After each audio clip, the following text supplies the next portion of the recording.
네, 반갑습니다. 긴 이름이 뭐냐면요. 광주광역시 교육청 광주교육시민협치진흥원 설립추진단까지 있는데요.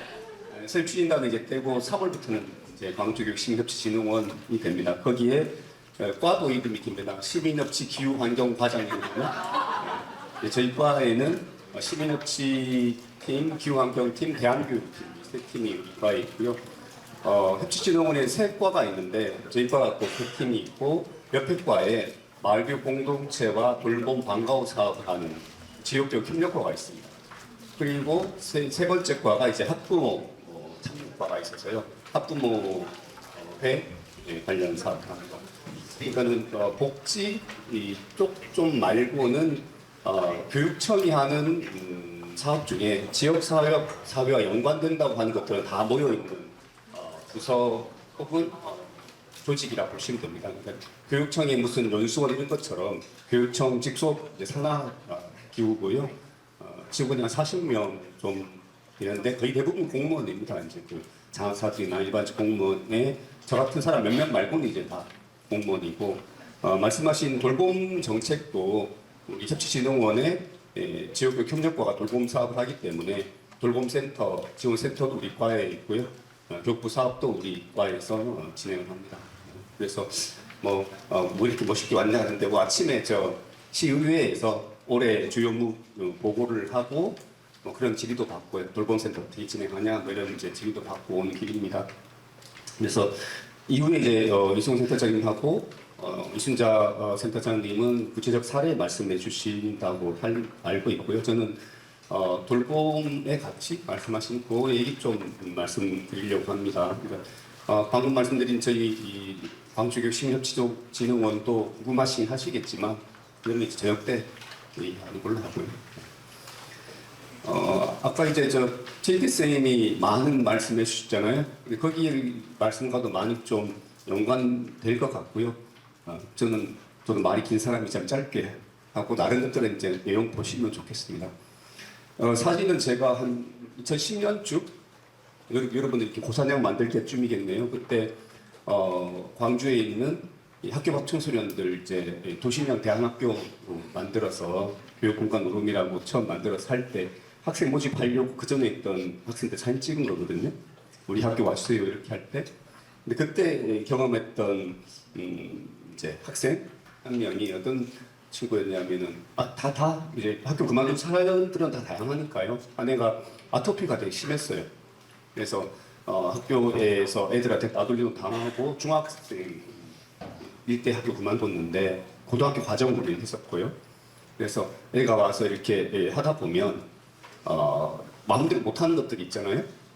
예를 라면 먹거나 뭐 이런 걸 뭐 마음대로 못하는 게 있어요. 그래서 좀 갈등이 있었는데 걔가 아침에 이제 우리가 인문학 하는 그런 인문학 예술 이렇게 하는 이제 대안학교였어가지고 뭐 서양 고전들이 같이 읽고 뭐 논문행자도 읽고 토론하는 과정에서 부모한테 효란 뭔가 이런 얘기를 할 때 이 친구가 하는 얘기가 왜 효도를 해야 되냐고 엄마 아빠가 내 낳았다고 내가 효도해야 될 이유가 뭐 있냐 철학이라는 기본 근원적인 질문을 하는 거니까 그래서 그래 그런데 뭐 고맙지 않아? 뭐가 고맙냐고 이 지금 더러운 몸 아토피 생긴 몸을 낳았는데 너가 고맙냐고 엄마 아빠 밉다고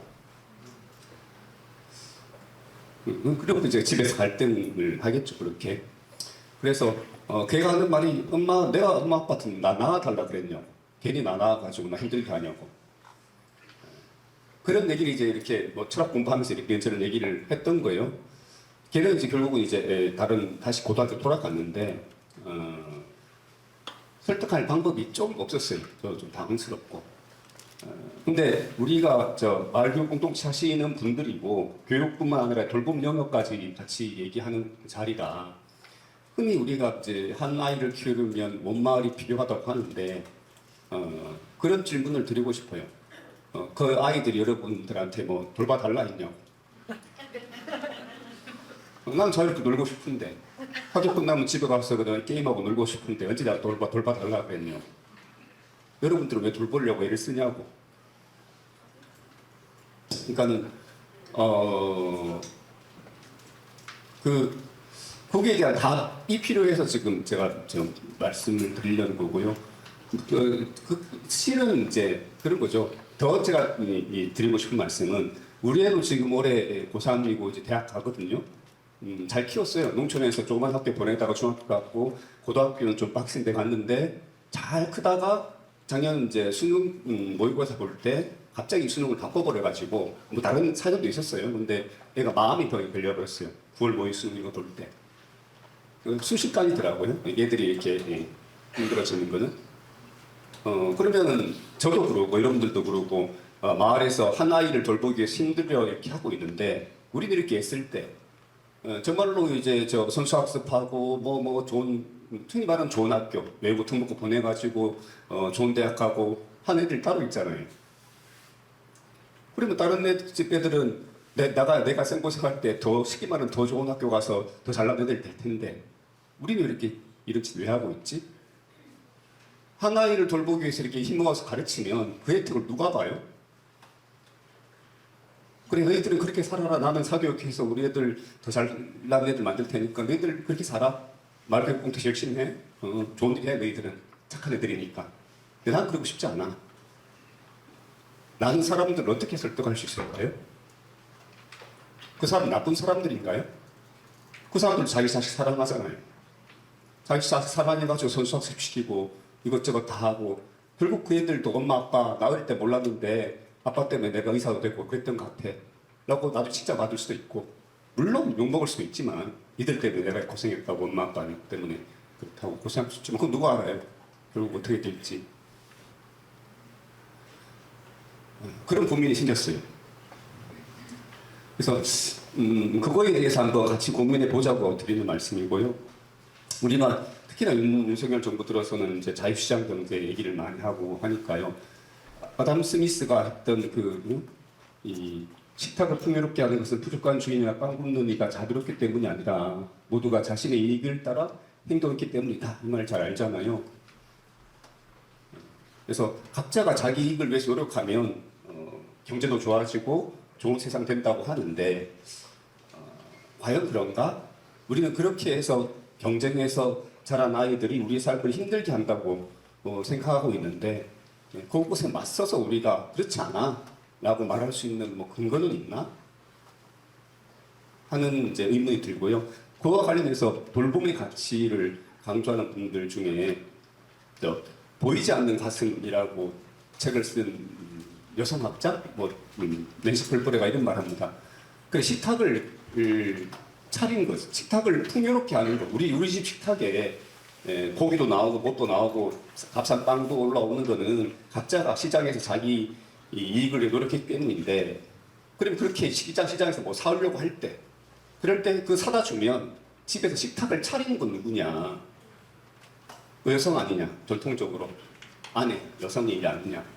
그래서 만약에 그 부족한 주인이나 빵 굽는 이가 아니라 보통의 어머니나 아내 이런 분들이 식탁을 차리죠. 무슨 말이냐면 우리가 시장 가서 열심히 노동하고 공장 가서 일하고 거래하고 물건 사오려고 할 때 쉽게 전통적으로 남자가 이렇게 일하러 갔을 때 그 사람이 일하라고 할 수 있게 도와준 건 누군가는 집에서 빨래하고 설거지하고 식탁 차리고 하는 걸 허드렛기를 했기 때문이 아니냐.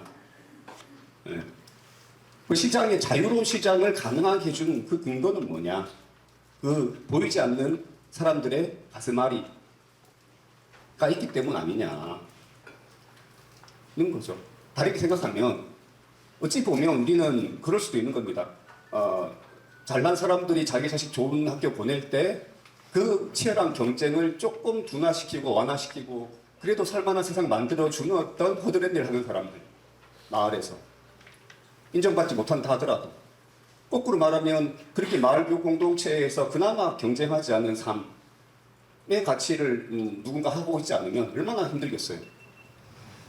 근데 그 힘든 세상을 좀 더 나은 세상으로 만들면 좋은데 그래서 우리는 뭐가 되지? 이런 얘기입니다.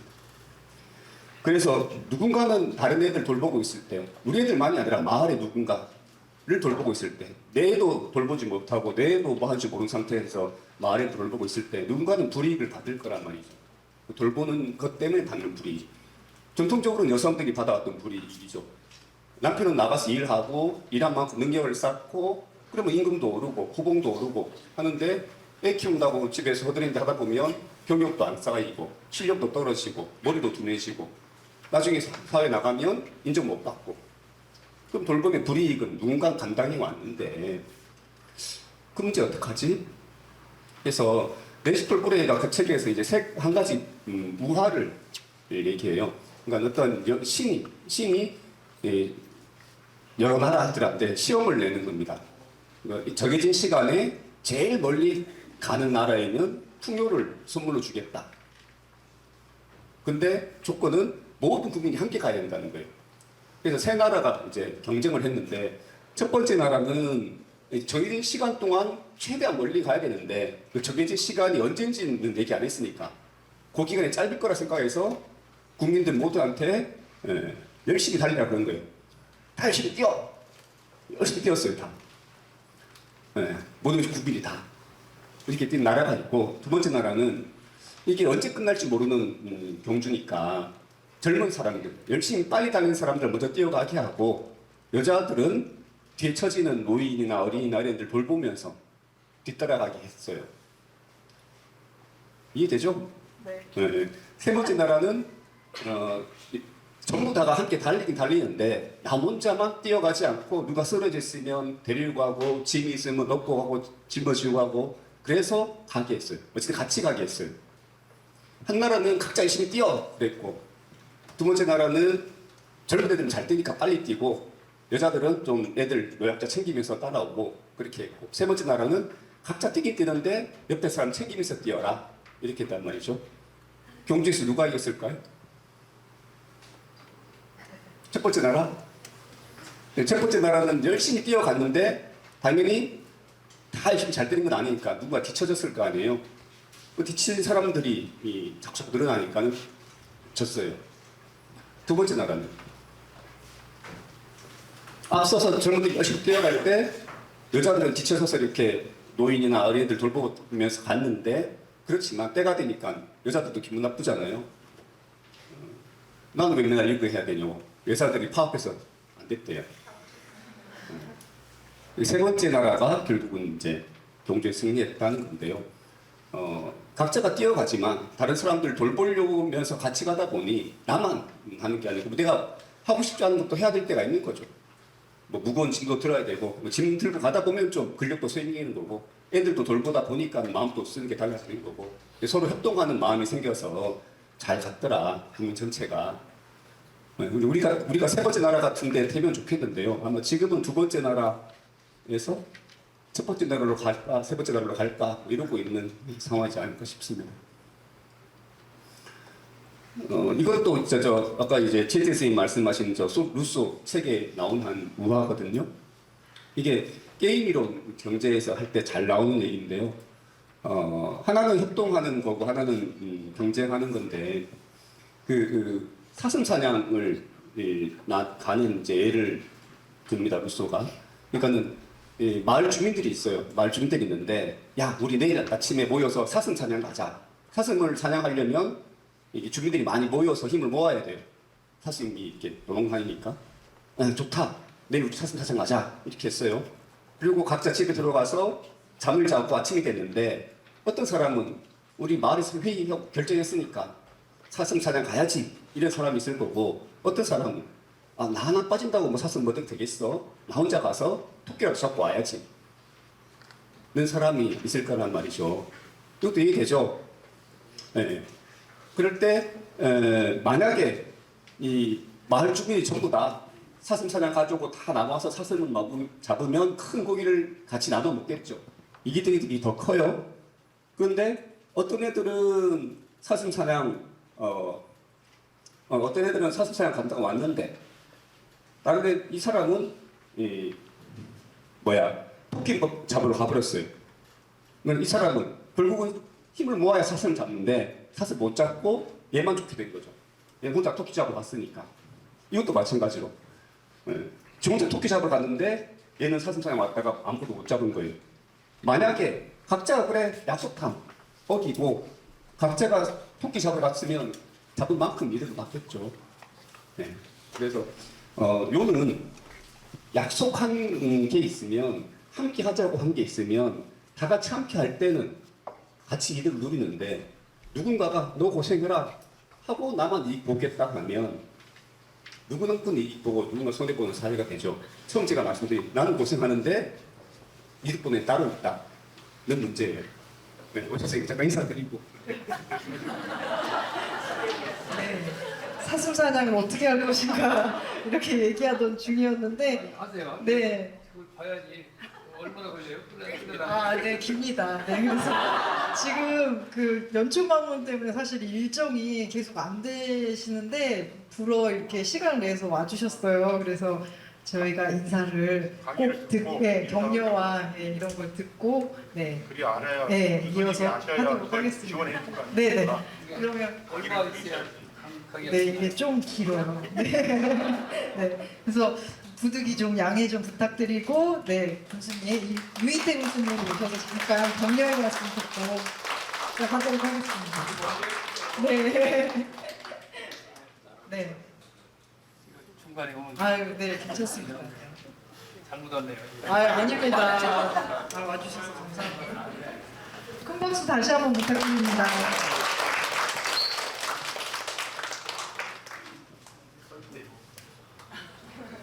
왜 이런 거 있어요? 있습니다. 지금 지역을 좀 돌고 있고 저희가 반갑습니다. 또 보니까 완주에서 오신 분만 아니라 전국에서 오신 것 같아요. 제가 모르는 사람 있으니까 그렇게 말씀드린 겁니다. 그렇죠? 네. 하여튼 우리 완주에 귀한 분들이 오셔서 이렇게 함께 미래 포럼, 저도 지금 민들레 포럼이라고 제가 벌써 16년을 그 포럼을 운영해 나가고 있는데 미약표지만 하다 보니까 이게 좀 자꾸 보완하다 보니까 다른데도 정리가 되더라고요. 그래서 아마 지금 오늘 창립을 하니까 아니에요. 네, 이미 진행이 되는 모양인데 어떻든 저희 완주에 오신 걸 진심으로 환영합니다. 완주군수 유희태입니다.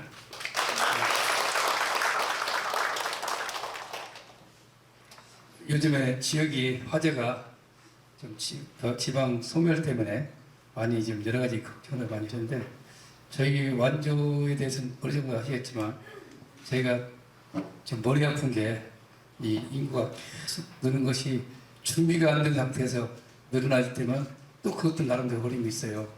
저희가 세 자릿수로 계속 매달 들다 보니까 저희가 작년에 5,405명이 들었더라고요. 그리고 올 1월달에는 겨울이니까 몇 명이 들었을까요? 안 들을 것 같으죠? 어제 제가 좀 내용 보니까 445명이 1월달에 들었더라고요. 그러다 보니까 저희가 지금 완주군 인구가 지금 외국인 등록 포함해서 10만 2,600명이 됐습니다. 그래서 참고로 말씀드려 남원시보다도 2만 1,000명이 더 많고 김제시보다도 17,000명이 더 완주가 많습니다. 저희가 이래서 완주군이 군으로 안 되겠다. 시를 좀 달라고 지금 이제 시로 가려고 하는데 전주에서는 지금 전주한 통합하자고 해서 이게 통합의 논리가 경제적으로 가야 서로 갈등이 없다. 정치적인 거 하지 말고 이렇게 해서 그런 문제들이 있어서 저희가 13개 읍이 있습니다. 읍면 13개를 오늘 아까 4시에 이제 끝나고 지금 이렇게 지금 나가면서 이쪽으로 간담회 왔습니다만은 저희가 지금 13개 읍면을 돌면서 많은 걸 듣고 또 저희가 좀 배우고 또 저희가 모르는 것도 많이 지적도 당하고 이렇게 하면서 좀 했습니다. 아무튼 이 포럼을 통해서 저희가 뭐 다양한 사례들을 접할 수 있지 않을까. 여기 분야나 뭐 다른 지역들은 하면 좋은 거에서 하는데 제가 인구 늘리는 방법에 대해서 저희가 나름대로 생각 말씀 올린다면 뭐냐면 가장 문제는 이제 경제적인 문제가 가장 중요하지 않을까. 특히 이제 경제가 발전할 수 있는 모멘트를 만들어서 일자리가 가장 큰 것 중에 하나고 또 정주 여건, 정주라는 게 집 같은 거 주변 여건이 되는 문제. 그 다음에 저희가 그때 가장 더 큰 게 있다면 교육과 관련된 거라고 합니다. 그래서 교육도 여러 가지가 있지만 어린이들부터 그 다음에 또 그 문화, 예술, 스포츠 저희가 지금 가지고 있는 것 중에 저희 완주가 자랑이라면 그런 점에서 좀 조금 갖춰져 있습니다. 그 아파트라든가 정주역도 돼 있고, 그다음에 또 이제 우리가 현대자동차 정에서 우리가 370만 평이랑 지금 현재 320만 평의 공단을 가지고 있는데 도농 복합지역이거든요. 그래서 일자리도 저희가 많이 형성이 되고 또 이런 과정이 있고, 특히 저희가 이제 역점을 했던 것이 아까 말씀드린 문화예술입니다. 문화, 지금 제가 간담회로 나왔는데 한 40명이 별도로 모여있더라고요. 잠깐만 인사 왔더니 주민자치 프로그램이라고 저희가 13개 하는데, 프로그램이 보통 한 1개 읍면에서 10개, 15개씩 가지고 있어요. 그래서 오늘 가서 봤더니 나이대에 쓰시는 분들이 한 4, 50명 모여가지고 그분들이 저를 면담을 해서 갔더니 제가 모르는 사실을 알고 있으면 회의를 바로 좀 붙여서 군에서 좀 요거에 대해서 좀 대책을 해야겠다 했는데, 왜냐하면 주민자치 프로그램을 하는데 1월, 2월 달에는 쉰대요. 쉬고 10개월 동안 한다. 근데 1월, 2월은 일도 농촌 일이 많이 없기 때문에 가장 그도 활동할 수 있는 시간인데 왜 이것을 왜 10개월 에서 3월부터 합니까? 지금 1월 지하철 2월부터 좀 하게끔, 이것은 내가 볼 때 뭔가 현장하고 좀 안 맞는 거 아니야 싶어서 제가 연락하고 바로 좀 더 관계가들 함께 회의할 수 있도록 좀 준비하라고 지금 그러면서 들어가는 중에 여기 끌려왔습니다. 어떻든 간에 우리가 지금 중요한 것은 이 미래 꿈나무들이라든가 또 이런 사람의 꿈이 갖고 있는 환경을 만들지 않으면 안 되겠다 싶어서 아예 어린이부터 어린이까지 다양하게 이런 프로그램들을 진행했는데, 놀란 것은 또 오늘 낮에 오늘 아침에 비봉을 하고 지금 화산을 지금 원하는데, 비봉에서 끝나고 거기에 파크골프장에 사람들이 모였다고 저들 끝나고서 좀 보자고서 가서 또 놀란 겁니다. 80 먹으신 분들, 70대 중반 넘는 사람, 이런 사람들인데 얼굴색들이 얼마나 건강해 보이는지, 왜 거기서 하는 말씀들이 딴 거 없습니다. 병원에 갈 시간에 우리 파크골프 한 치면 병원에 안 가거든요. 이게 이것을 18호 있는데 옆에다 하나 더 18도 되거든요. 그래서 저희가 지금 파크골프는 멜카가 우리 완주입니다. 전라도에 25개 파크골프장인데 우리 9개 있는데 3군데 더 들리거든요. 그러면 파크골프를 하면 좀 완주 온다. 이게 되면 스포츠 마케팅입니다. 축구도 마찬가지고 등등 이런 것들을 생각할 때 우리가 어떤 하나가 아니라 다양한 문화와 예술 이런 것들이 이렇게 어우러지고, 스포츠가 온다면 스포츠를 통해서 등등 어우러지고 교육의 환경이 도와진다면 이게 가장 인물한 거 아니냐 싶어서 생각합니다. 그리고 또 하나 좀 좋은 아이디어를 누가 얘기하는데 저도 동감이 가더라고요. 그분이 심각하게 하는 얘기는 뭐냐면 지금 결혼이 많고 사람들이 너무 많다. 외국인들 와가지고 결혼인데 그거 좀 우리도 결혼 좀 시키려서 그것도 제가 바로 하려고 합니다. 그래서 저희가 아예 결혼식을 다 올려주는 거에서 빨리 결혼식을 안 하는 사람도 욕심나서 해야 애가 나올 거 아니냐. 그래서 그거 제일 좀 쉬운 방법이다. 그 저희가 좀 애를 좀 낳을 수 있는 방법으로 외국인들 같이 살면서 애를 빨리 낳도록 해야 젊은 나이니까. 그래서 좀 더 생각한다면 20대에 결혼한다면 애를 낳는다면 임대 아파트라도 줄 수 있는 방법도 한번 연구를 해봐야겠다 이 생각을 하는데, 아무튼 저희가 요즘에 생각이 많습니다. 그래서 요즘에 할 일이 너무 많다 싶은데 아무쪼록 이게 미래 프로그램에서 그렇게 한번 구체적으로 좀 사례를 가지고 한다면 분명 뭐냐면 전국에서 배달 인구 들어가면서 완주밖에 딴 데 못 있을 때 나오는데, 근데 얼마 전에 서울 갔더니 그래요. 어떻게 전국에 2군데만 인구 든다는데 완주가 거기가 들어갑니까? 그래서 내가 그래 2군데입니까?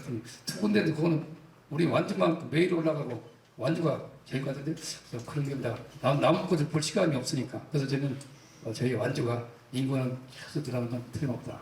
앞으로 균형교촌도 저희가 센터가 지금 만들어졌는데 학교 폐교를 해서 저희가 센터를 만드는데 전라북도에서 모델 되어가지고 균형교촌 사관학교를 이쪽으로 오는 걸로 지금 검토 좀 하고 있을 정도로 됩니다. 그래서 앞으로 균형교촌은 전라북도 14개 시군에서 저희가 완주군이 25% 차지합니다. 그 정도로 저희 이게 하고 있다는 걸 말씀드려서 균형교촌들이 와서 정착할 수 있다는 것이 중요하지 않아서 농업을 하는 기술이라든가 또 그 사람들이 와서 돈벌이 할 수 있는 거. 더 나가서 우리 산림이 72%가 우리 완주의 산인데 그걸 89%가 보존적이다. 이걸 좀 더 활용도 높이는 방법, 농지를 좀 활용을 더 높이는 방법, 이런 것들을 저희가 좀 노력해서 우리 완전히 정치할 수 있도록 노력하려고 합니다. 제가 좀 약간 얘기 길었습니다만 제가 툭툭 던지는 이유는 미래 행복 센터를 가지고서 미래 포를 만들려면 다양한 것들을 새로운 정보를 접하려면 저런 것도 있구나 저런 것도 참고하셔서 미래 포럼이 잘 성공해가지고 이 소멸 우리 직원들이 좀 더 새로운 방법을 갈 수 있는 계기를 만들면 어떨까 싶어서 제가 투수없이 얘기하고 합니다. 아무튼 강사님한테 강사님들 행사 지금 뭐 장난 중인데 뭐가 사냥을 해서 뭐 장난 중인데 얘가 이 중간에 들어가가지고 결정 뉴스만 와가지고 듣고 가면 좋겠지만 그냥 먼저 가다는 이해해 주십시오. 네, 고맙습니다. 네.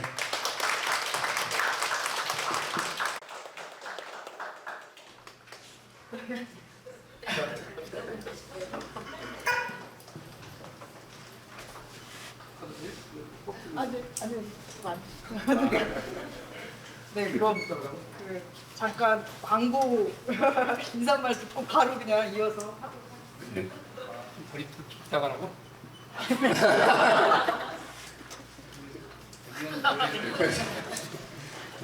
그래서 사무사에 계속 하죠. 그래서 공동체가 함께 약속한 대로 뭘 하면 좋을 텐데 그러지 않고 누군가는 자기 이익을 위해서 따로 놀 때 비난을 할 수 있겠지만 그 문제를 어떻게 해결할 거냐.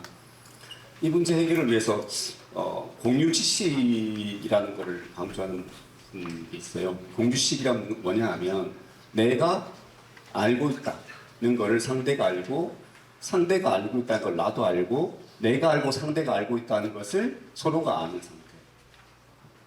무슨 말이냐면 사진 촬영 가는데 내가 그래 나 내일 갈게 하는 걸 얘도 알고 얘가 온다는 걸 나도 알고 둘만 서로 각자가 아닌 거 아니라 내가 나간다는 거를 얘가 알고 있어야 내가 믿을 거 아니에요. 내가 나간다는 걸 얘가 알고 있다는 것도 나도 알고 이게 공유시이라는 건데요.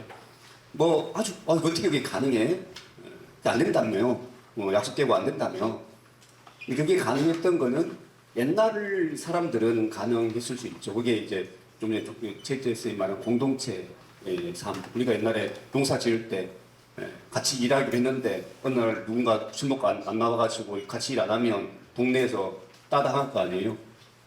그러니까 공동의 삶이 있을 때에는 그런 것들이 가능했죠. 그 규율, 뭐 규제, 뭐 의례 이런 걸 통해서 또 그런 것들이 잘 되기 위해서 그러니까 어찌 생각하면 세시풍속이라는 게 그런 걸 만들어가는 과정이었을 수 있어요. 3월 잔칫날, 뭐 7월 7서 계속 만나서 잔치도 벌리고 못하고 하면서 누가 결혼식 가든 상가집에 있든 음식 대주고 일하고 너 왔지? 너 또 와라. 우리 아빠 할 때 그랬잖아. 너 엄마 돌아갔어. 나도 갈게. 나는 서로 흔히 말하는 상부상조가 가능했던 전통 사회에서는 그런 게 있었죠. 근데 말씀하신 이제 근대화가 되고 산업사회가 되면서는 내가 그거 안 간다고 해서 뭐 내가 뭐 특별히 뭐 손해 보는 거 없는데 라고 될 때는 이게 점점 깨지는 거죠. 그런데 이것이 생각보다 잘 되는 경우가 있어요.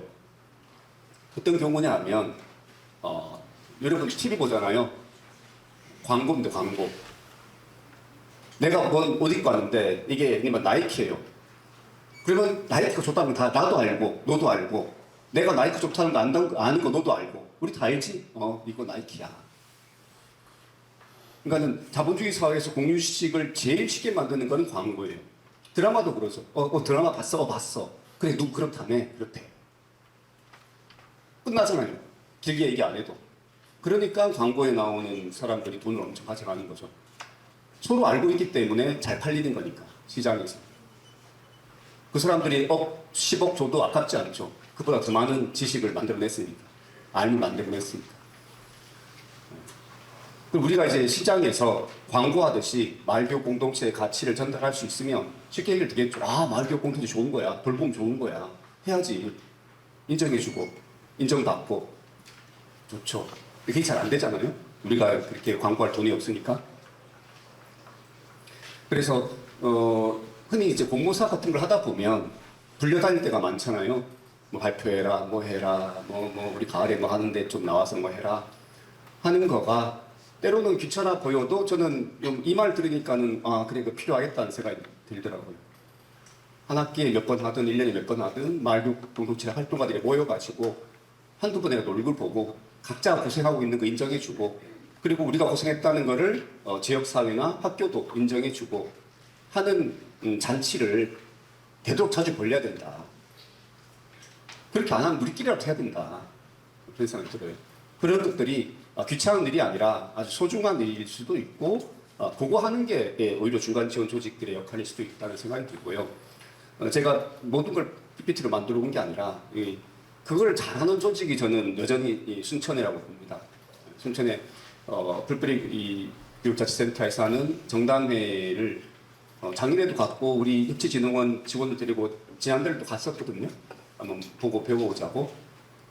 작년에 협치진흥원에 제가 4월 달에 왔는데 오자마자 정당회라는 게 있다라고 이제 공부 보냈어요. 보고 오라고. 봤지? 하는 거야. 그쪽은 근데 할 때 주민들이 스스로 하는 거기 때문에 너희 공무원들은 안 해도 돼. 주민들이 할 수 있도록 내가 할게. 라고 했는데 처음은 우리가 하자라고 지역단체를 다 찾아다니면서 정담을 했었어요. 정담이란 뭐냐면 교육 의제에 대해서 공무원이든 시민이든 뭐 지자체 누구든 그냥 동등한 자격을 가지고 터놓고 돌아가면서 얘기하는 자리거든요. 같이. 그 얘기는 얘기대로 하고 그 얘기 끝나고 나면 이제 공무원들끼리 따로 만나서 저 중간 지원 조직 사람 따로 만나서 오늘 얘기 나눈 걸 우리가 어떻게 해볼 수 있을까 하는 따로 얘기하는 자리인데요. 그게 좋은 게 사실은 공무원들은 그런 자리 나가는 걸 별로 안 좋아해요. 무슨 토론 무슨 이런 자리들 앉아 있으면 질책당하니까. 너 그 무슨 과 무슨 과장이잖아. 너 우리 어떻게 할 거야? 돌봄 어떻게 할 거야? 너 말교 공무원직 우리 활동가 되게 깊던데 너 보상 어떻게 줄 거야?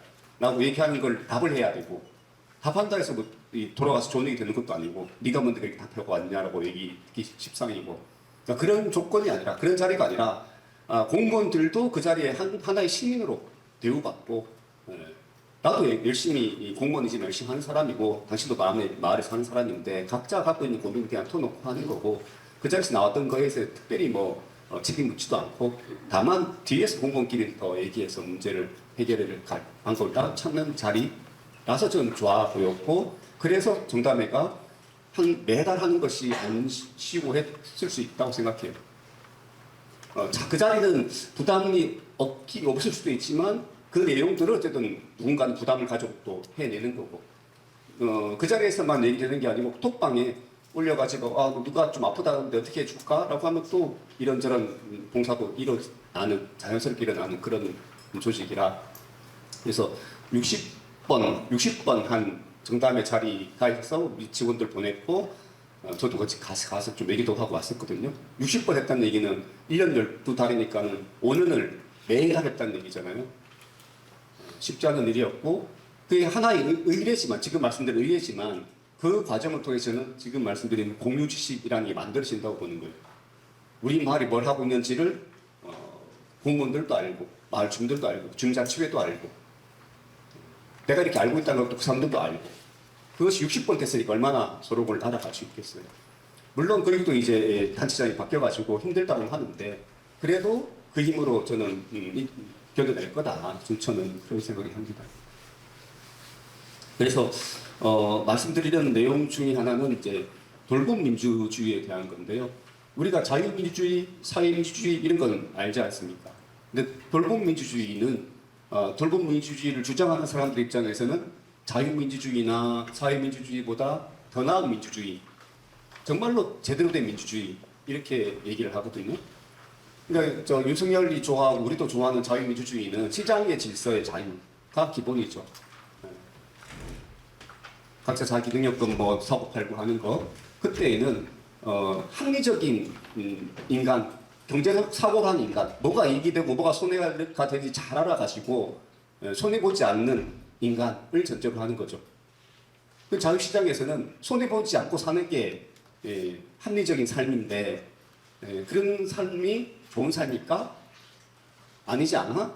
이런 생각 때문에 인간의 평등을 말하는 사람들이 사회주의 혁명을 하고 사회주의 국가를 만들었죠. 그건 좋은데 그 사람들은 또 인간의 노동 이걸 너무 중시하다 보니까 열심히 일하는 사람은 노력한 만큼 대가를 가져가는 거고 능력과 대가를 가져가는 거고 열심히 일하는 사람은 열심히 일하지 않은 사람은 밥 먹지도 마. 일하지 않는 자에 먹지도 마라. 니들이 우리 사회에 뭔 도움이 됐다고. 인류는 노동하는 사람들이 만들어 온 거야. 이렇게 생각하다 보니까 노동의 가치를 너무 중시하다 보니까 노동하지 않는 사람들은 뭐지? 지금 말하면 장애인들 혹은 임금을 받지 않았던 여성들, 늙은이들 이런 사람들은 노동하지 않는데 그냥 빌어먹는 사람들인가? 이 사람들은 왜 존중받지 못하지? 라는 생각을 할 수도 있죠. 돌봄민주주의는 노동하는 인간, 합리적으로 계산하는 인간이 아니라 인간은 누구나 서로에게 의지하는 존재다라는 보는 거예요. 누구나 아기로 태어났고 걸어갈 때까지 부모 도움을 받았고 자기가 교육받고 청년으로 자라서 일할 때까지 죽을 때까지 누군가에 의존해 살아가는데 인간은 원래 의존해서 살아가는 존재인데 그 인간을 왜 자립하는 존재로 스스로 자기 능력으로 서는 존재로 보느냐. 또 지구자 똑똑해가지고 지구자 열심히 일해가지고 돈 버는 사람으로 생각하느냐. 안 그렇다. 인간이란 원래가 부족하고 의존하는 존재고 거꾸로 의존을 잘해야 좋은 사람, 올바른 인간이다라고 보는 겁니다. 우리는 특히나 교육할 때 애들 가르칠 때 자립, 자존, 스스로 서서 세상을 바라보고 네 눈으로, 네 가치관으로 세상을 이해해라라고 가르치잖아요. 그건 근대적 사고일 수도 있는 거죠. 그러니까 정말로 제대로 지 발로 두 발로 서서 살 수 있는 사람이 누가 얼마나 있겠냐고요. 거꾸로 자립한다는 사람은 남한테 잘 의지하고 의존할 줄 아는 사람이라고 얘기합니다. 그러니까 그렇잖아요. 세상에 성공한 사람 중에 혼자 잘나는 사람 누가 있겠어요? 사업 잘하는 사람은 이런 사람 저런 사람 고득이거나 잘 사기치거나 해서 잘 의존해서 남껏 다 자기 것처럼 만들어가지고 지가 가져가는 사람이잖아요. 거꾸로 난 자존심이 세가지고 부탁도 할 줄 모르고 순진하고 이런 사람들은 남 일 도와주다가 그냥 끝나는 경우도 있죠. 말이 좀 이상합니다만 어쨌든 돌봄민주주의가 강조하는 것은 인간은 누구든 서로가 서로에게 의지하는 것이 인간의 본성이고 그것을 잘하는 인간이 좋은 인간이고 인간은 그렇게 할 수 있도록 서로 도와야 된다. 이게 돌봄민주주의가 강조하는 그런 말입니다. 그래서 이런 내용들을 보시면 인간됨의 기초를 합리적 계산 능력이나 생산적 노동 능력밖에 없는 입장에서 본다면 인간이 태생적으로 갖게 되는 의존이나 취약성, 돌봄은 쉽게 무시와 경멸의 대상으로 치부되기가 쉽다. 그러나 돌본 인간의 입장에서 볼 때에는 의존, 취약성, 돌봄은 누구도 예외적으로 벗어날 수 없는 보편적이고 정상적인 조건으로 간주된다. 아주 정상적이고 보편적인 게 의존하는 인간이다. 또 우리는 아이들이 타인에게 더 의존할 수 있도록 가르칠 필요도 있다.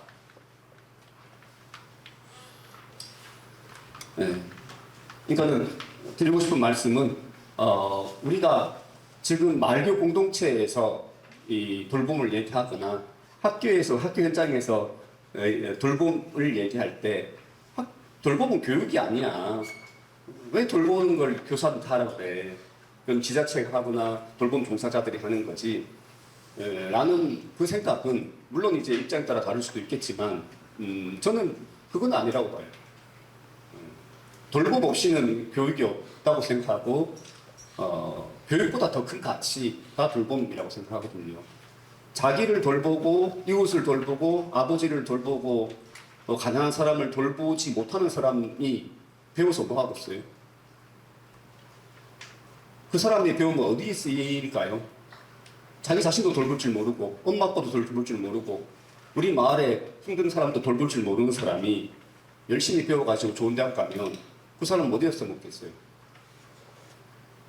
그런데 과연 우리 교육이 그런 돌봄의 가치를 존중해주고 있나?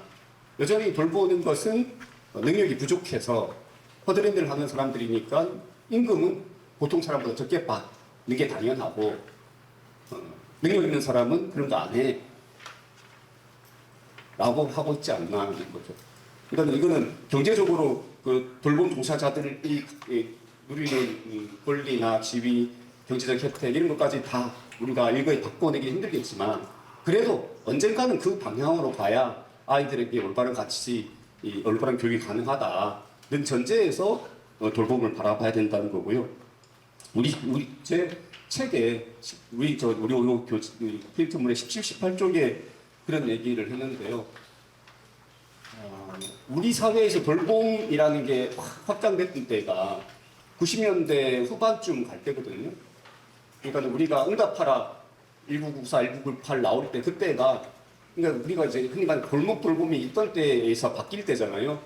옛날에 동네 아줌마들이 평상이 모여가지고 우리 집에 같은 거 놓고 하다가 언젠가는 그 아줌마들이 전부 다 마트 가서 일하고 어디 가서 일하고 돌봄 조처자 일하고 마을교육 공동체 뭐 활동도 하고 그러고 있는 거잖아요. 그러니까 애들은 또 누군가 또 돌봄센터 가서 돌봐줘야 되는 거고. 기억해 보시면 아이북 터지고 98년, 99년 이럴 때 건설 산업 노조 같은 그 건설 현장에 많이 좀 노동자 지원해줬고 숙박후기 운동 이런 거 벌려가지고 일자리 만들기 위해서 쑥 간발했었고 그럴 때 이제 지역의 공급방들에 대한 지원을 국가가 대대적으로 했었습니다. 그 시기 전에 마을에서 마을 공급방을 했던 이제 빈민 지역에 했던 적이 있죠. 근데 그것이 나중에 이게 IMF 이후에 재활동센터로 제도화되면서 실제로 마을에서 애틋하게 서로가 관계했던 관계들이 많이 깨져나가요. 아까 제티 선생님도 제도화 문제, 체계의 자기 생산 문제를 말씀하셨는데 이거는 재활동센터가 나쁜다는 게 아니라 누군가가 관해서 돈을 주고 지원해주면 그것에 대한 증빙을 해야 되니까 프로그램을 돌려야 되고 그 프로그램 들고 확인해야 되고 계란 몇 개 먹였는지까지 다 사진 찍어 보내야 되고 하는 과정에서 진짜 돌봄이 일어나기 힘든 조건을 만들어내죠, 스스로. 서로 간에 신뢰가 없으니까. 또 그게 신뢰라고 생각하니까, 그렇게 하는 게. 그래서 마을에서 자발적으로 일어났던 상호 간의 좋은 관계들이 정부의 지원이 있으면서 질서는 잡혀가는데, 오히려 그 질서가 자기 먹고 사는 일로 다 가게 되는 관계가 많이 있었던 것 같습니다. 18쪽, 19쪽에 있는 얘기가 그래서 이게 아주 우리 사회가 안 좋게 IMF 터지고 일자리 잃고 그 과정에서 노동시장을 이중화시켜버리잖아요. 유연화시키잖아요. 그러니까 비정규직을 그때부터 만들어내는 거니까. 그 누군가는 비정규직 가서 값싸게 일해야 되면 그 비정규직만큼보다 못하거나 그 정도 가치가 있는 돌봄 시장을 만들어내야 그 사람들이 가서 일할 수 있는 조건이 되는 거죠. 그러니까 그전에는 응답하라가 가능했던 거는 그렇게 안 해도 우리 남편이 어디 가서 돈 벌면 우리가 그걸 먹고 살 수 있었는데 IMF 이후에는 그렇게 남편만 먹고 와서는 남들만큼 못 사니까 여성들도 다 일하게 된 거고 여성들이 일하고 나가는 만큼 누군가는 더 싼 가격에서 시장에서 돌봄을 해줘야 그 여자가 일자리에 나갈 수 있게 만드는 거였기 때문에 그 조건을 바꾸지 못하는 한 우리 아이들한테 돌봄 정책이라는 게 의미 있을까? 그러니까 우리 교육에 들어와 있는 학교에 들어와 있는 방과 후 교육, 돌봄이라는 건 다 그런 목적으로 들어오는 거라는 거죠. 교육적 목적이 아니라 사교육 시장이 커졌어? 그래? 그럼 학교에서 사교육 해줄게 라고 사교육으로 방과 후가 들어오잖아요. 근데 값싼 사교육을 하는 게 목적이니까 사교육 현장 학교 방과 후 교육하는 사람들은 3만 원, 4만 원, 2만 5천 원 받으면서 해야 되는 거죠. 제도가 대신 그거를 보장해 주는 거고. 그럼 방과 후 교육은 방과 후 교육 따르고 또 마을 가면 돌봄 따르고 마을 강사들은 야 우리는 방과 후 강사가 아니잖아 라는 자부심은 있을 줄 몰라도 거꾸로 마을 학교 방과 후 강사들은 그게 꼭 좋아서 하는 것도 아닐 수 있지 않습니까? 학교 방과 후 강사들은 그렇게 차별받기를 원하지 않을 거 아니에요. 나도 애들 가르치는 사람인데 정부가 하라 해서 하는 거고 흔히 이제 사교육 비슷한 걸 하든 바이올린을 가르치든 간에 거꾸로 정말 좋은 교육이면 방과 후 교육이나 돌봄이 교육 체계 안에 들어와서 교사들하고 잘 얘기가 돼야죠. 우리 학교 애들이 수업 끝나고 나면 음악 선생님하고 방과 후 바이올린 강사가 잘 얘기해서 우리 애들 가르치고 나면 애들을 어떻게 음악 합창반 만들까요? 합주반 만들까요? 이런 걸 얘기를 방과 후 강사랑 같이 하는 게 정상적인 모습 아닌가요? 그리고 지아동센터에 간 우리 애들이 어떻게 생활하고 있는지를 아동센터 센터장하고 담임이 잘 얘기하는 게 정상적인 거 아닌가요? 우리 애들 거기 보냈으니까 나는 몰라 이게 아니고 처음 정책이 들어올 때 그렇게 들어온 정책이 아니고 이제 일반 시민들이 갖고 있는 사교육 시장에 대한 불만, 내가 집에 열심히 일하고 왔는데 우리 애들이 방치되고 있다는 불만, 이런 것들을 학교 현장으로 떠미는 정책으로 들어온 거기 때문에 교사도 불만이고, 그 노동시장의 구조 속에서 아이들은 계속 프로그램의 어떤 대상자로 전락하는 거고, 학교 수업 받고 나면 아동센터가 되건 뭐 돌봄센터가 되건 어디 가서든 죽치고 앉아 있어야 되는 거고. 그래서 지금 아침 말씀드린 것처럼 이제 우리도 돌봄센터 이 협치진흥원에서 하긴 합니다만 교사 노조 반발도 있고 해서 갈등은 겪고 있어요. 광주도 많이 안타까운 일이고요. 이게 이 장기적으로는 서로가 더 많은 대화를 통해서 하나하나 해결해 가야 될 과제지만, 그 과제를 해결해 가는 그 첫 시작은 우리 스스로 이제 돌봄의 가치를 더 존중해주고, 돌봄이라는 문제가 해결되지 않으면 제대로 된 교육도 없고 학교도 제대로 설 수가 없고 우리 노동자의 삶도 제대로 이루어질 수 없다. 말씀드린 자유민주주의, 사회민주주의 이런 가치도 중요했지만 더 중요한 건 돌봄민주주의고, 돌봄을 함께 하자는 것에 대한 국민적 공감대, 노동자들의 인식, 이런 것들이 있지 않으면 우리 아들이 이 살아갈 삶은 여전히 힘들지 않을까 그런 생각이 듭니다. 그래서 뭐 얘기가 좀 그만 할 때가 됐죠. 네. 그럼 어떻게 할까? 뭐 요 얘기를 드려보면, 우리 사람도 머리를 쓰는 거고 동물적인 게 있기 때문에요. 뭔가 일을 하면 이게 할 수 있게 만들어야 될 거 아니에요. 근데 뭘 하게 하는 방법, 보상 머릿속에서 내가 해야지 라고 생각이 들게 하는 방법이 세 가지가 있는데, 하나는 공포를 심어주는 겁니다. 가장 동물적인 거죠. 엄마가 훔치지 말라 그랬잖아. 훔쳤어? 맞아. 야, 다리 걷어. 왜 이러면서. 옛날에 했던 방식이잖아요. 이거 하면 내가 아프구나. 하면 안 돼. 겁먹이는 방식. 어릴 때는 듣지만 나중에 자기 머리 게임은 안 하겠죠. 그럼 좀 더 낫다고 생각할 수 있는 거는 이제 보상을 해주는 거죠. 두드려 패스하는 건 아니고, 야, 너 성적 잘 받아오면 좋은 대학도 갈 수 있고 돈도 많이 벌 수 있고 다 나한테 좋은 일이야. 엄마가 너한테 싫은 거 시키겠냐 라고 해서 어떤 보상을 주면서 하는 거. 우리가 이제 애들을 그렇게 키워왔으면 그 보상이 없으면 안 할 수도 있는 거죠. 근데 그것만이 아니라 인간은 보살핌 체계도 있습니다. 그러니까 서로가 서로를 돌봐주면서 느끼는 만족감과 기대, 이런 것도 있다는 거죠.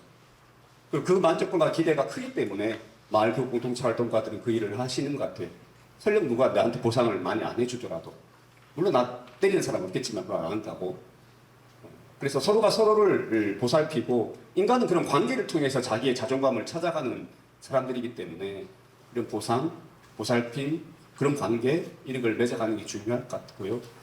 학교 현장이 겪고 있는 학부모와 교사의 갈등, 교사가 이 학생들에게 무시당하는 것들, 학생이 서로를 힘들게 하는 왕따시키는 것들, 이런 것들이 따지고 보면 우리가 자신을 돌보고 이웃을 돌보는 그 가치를 너무 무시하고 있기 때문이었지 않았을까. 돌봄의 가치를 너무 무시한 상태에서 뭘 배우는 게 더 중요하다고만 생각해서 하나라도 더 배워보라고 떠밀어서 그런 게 아닐까, 그런 생각을 해봅니다. 그래서 또 마지막으로 저 20쪽 보면 그런 게 있었어요. 이게 민들레 학교가 부호로 삼았던 게 참 예뻤는데, 스스로 서서 서로를 돕는 교육, 이것보다 현병원 선생님이 뭐 이렇게 얘기했다면 서로를 도와서 스스로 서는 교육이 돼야 된다. 울산에 김희재 선생님이 이게 현병원 선생님이 했던 말이라고 알려줘서 찾아갔어요. 그러니까는 우리가 먼저 스스로 서가지고 내가 잘 서서 남을 돕는 교육도 필요하겠지만, 거꾸로 서로를 잘 도와서 내가 설 수 있는 그런 교육으로 방향이 바뀌어야 되지 않을까 싶습니다. 마치겠습니다.